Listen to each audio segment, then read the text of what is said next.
Healthy food YouTube चॅनलमध्ये तुमचं स्वागत आहे। आज आपण बनवणार आहोत कैरीचं सरबत। त्यासाठी आपण कैरी घेतलेली आहे। कैरी चांगली स्वच्छ पाण्याने धुवून घ्यायची आणि समोरचं देठ त्याचं कट करून घ्यायचं।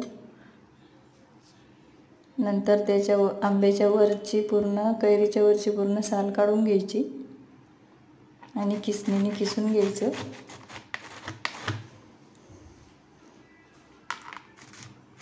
किसणीने किसून झाल्यावर आपण एका ग्लासमध्ये टाकू हे किस आंब्याचा